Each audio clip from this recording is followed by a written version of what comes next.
So today we'll be discussing neurodevelopmental disorders. I'm Catherine and I'll be introducing the introduction. Olivia will be presenting the methods, Sophie the results, and Tanisha the discussion. So the paper that we're working with today was published in 2019 and written by Cambits et al. It is the Association of Adverse Childhood Experiences and Neurodevelopmental Disorders in People with Fetal Alcohol Spectrum Disorders, FASD, and non-FASD controls. So some background on the paper. What are neurodevelopmental disorders first? It is characterized by abnormal brain development in childhood which can lead to grave impact on one's lifespan.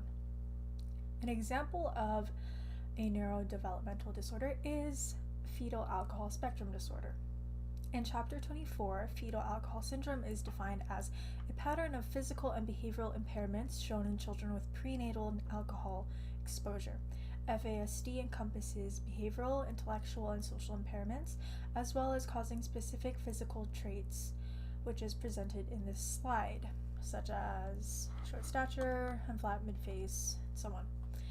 Interestingly enough, research by Bates in 2013 presents KIR 2.1, a mutated potassium channel that causes a facial appearance similar to those diagnosed with FASD. KIR 2.1 is most prominent in Anderson-Tawil syndrome, ATS, and the facial deformities of this genetic disorder show a small stature, thin upper lip, and short palpebral fissure.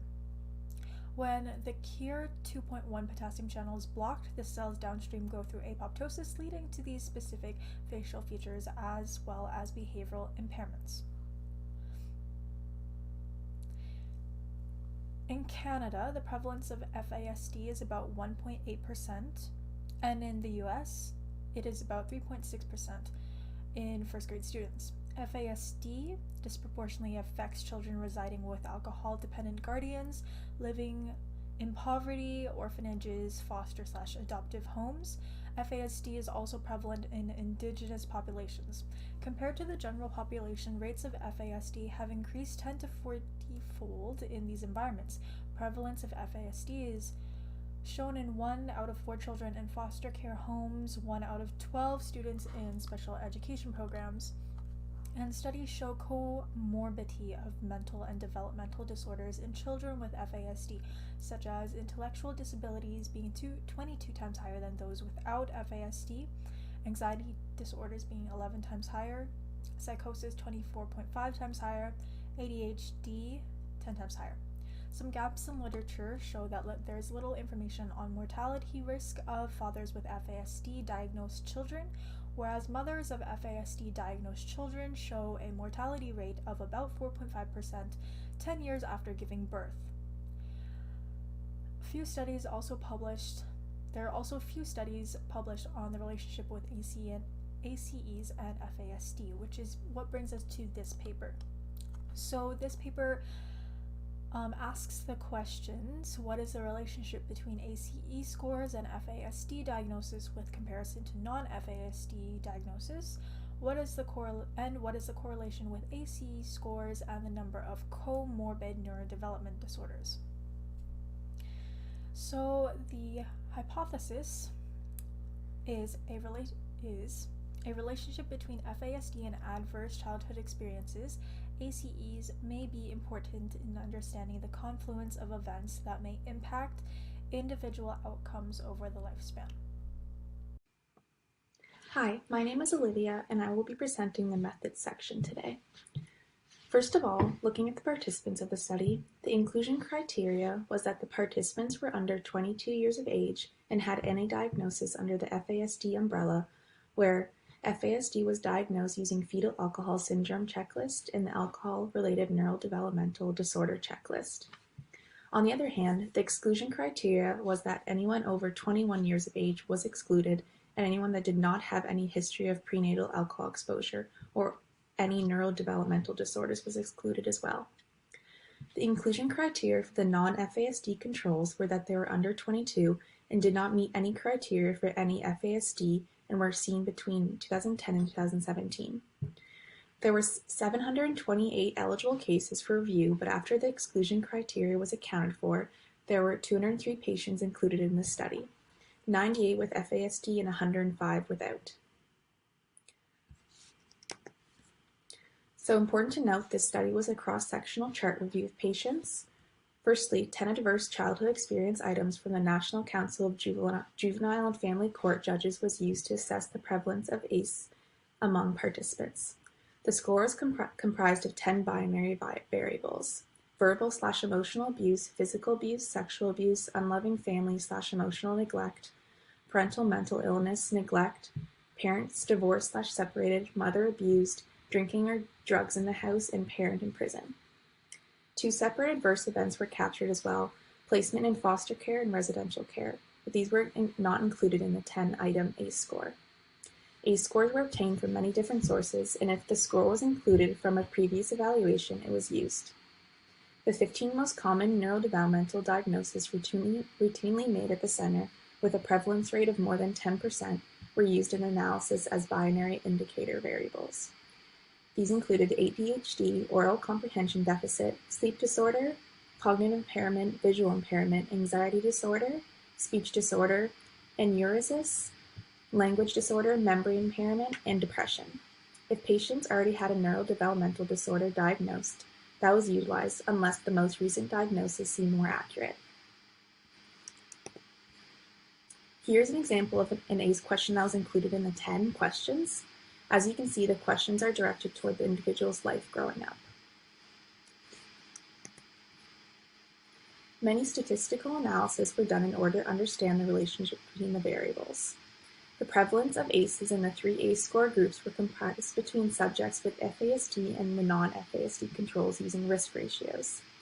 The average 10-item ACE score was comprised between FASD and non-FASD groups, and then for subgroups of patients who had one of the 15 most prevalent comorbid diagnoses using a one-tailed independent test, t-test. ANCOVA was used to examine the relationship between the ACE score and the total number of diagnoses comparing FASD and non-FASD subjects. It was also used to test for interaction, indicating separate relationship between ACE scores and total number of diagnoses for FASD patients compared to non-FASD.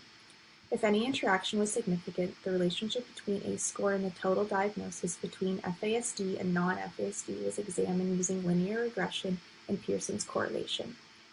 The data was significant if the p-value was less than 0.05. Hello, my name is Sophie. I'm going to be doing the results section. So first focusing on demographics.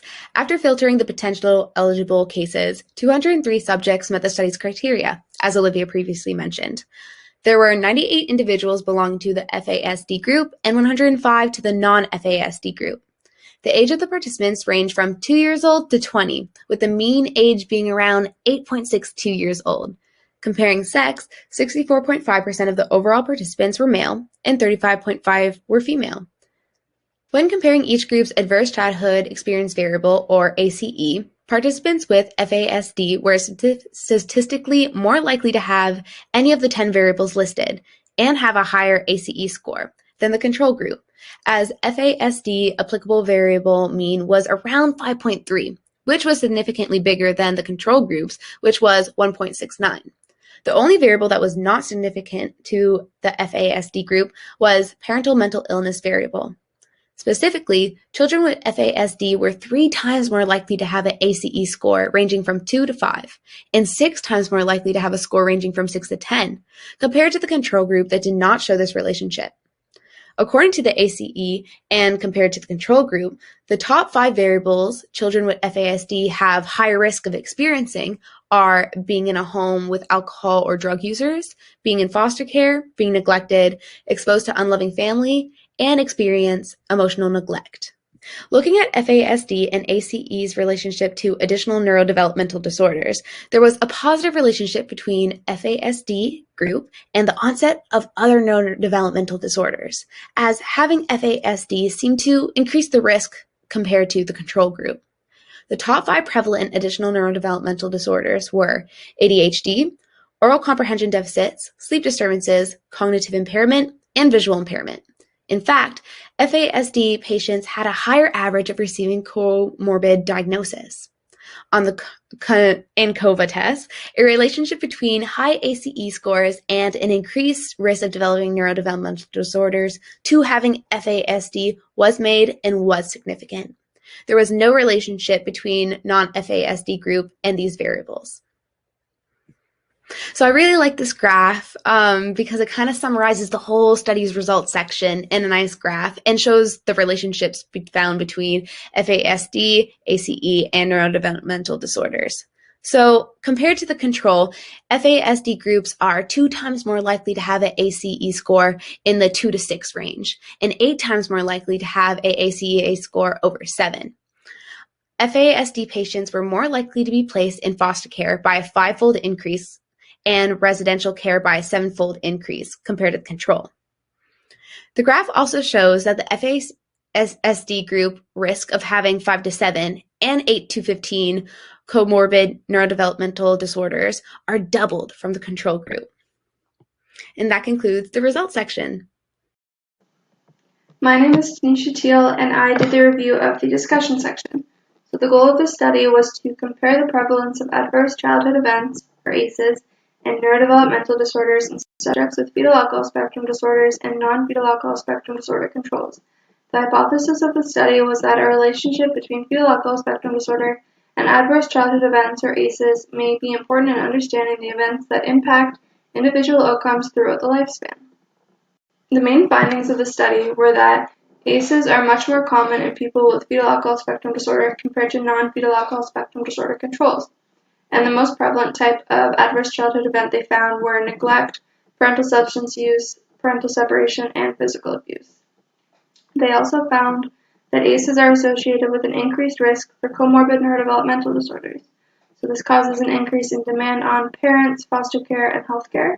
In a similar study done by Henry and colleagues in 2007, they found that children who had been exposed prenatally to alcohol and who experienced trauma had lower intelligence scores than children who had only experienced trauma and had not been prenatally exposed to alcohol. They also found that that group of children had more severe neurodevelopmental deficits, such as language, memory, and visual motor skills, as well as behavioral issues. And then in this study, another main finding was that children with fetal alcohol spectrum disorder are 9 times more likely to be placed in foster care, and also 7 times more likely to be placed in residential care. This is expensive, it's stressful, and it's often even traumatic to the children.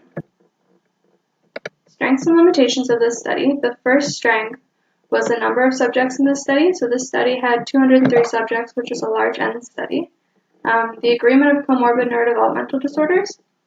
Each subject's previous diagnoses were assessed by a team of professionals, including psychologists and neurologists, so that each subject in the study received a diagnostic assessment from the same group of professionals, and this was done to avoid any bias between other doctors.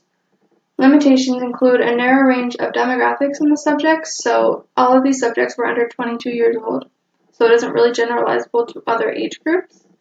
As well as the ACE review questionnaire was a limitation because all of the questions are very emotional, and it's possible that the subjects may not have reported their answers to the fullest because they may also be protecting family members, such as in the abuse questions. Participation. Subjects were referred by either social services, foster or adoptive parents, doctors, or schools, so there's a chance that some of the participants may not have wanted to partake in this study but felt like they needed to because they were told they had to. And the study doesn't explicitly state whether the participants willingly enlisted into the study. Some implications of this study are that it highlights the importance of increased involvement of pediatricians, child psychologists, and other support staff to improve early identification of fetal alcohol spectrum disorder. It also improves the awareness of risks of developing fetal alcohol spectrum disorder. So the results of the ACE questionnaire specifically provide insight into common traumas that people with fetal alcohol spectrum disorder have experienced. This list of traumas could be used as a screening tool. So for example, if a child has experienced X amount of traumas on the questionnaire, maybe they should be screened for fetal alcohol spectrum disorder. And vice versa, if the child has been diagnosed with fetal alcohol spectrum disorder, it would be important for the doctors to assess which traumas they've experienced so that they could receive the support that they need. And further studies may include a wider age range of fetal alcohol spectrum disorder patients. So like I previously said, there isn't much research done on older populations. So it'd be interesting to determine how the disorder develops along with any comorbid neurodevelopmental disorders.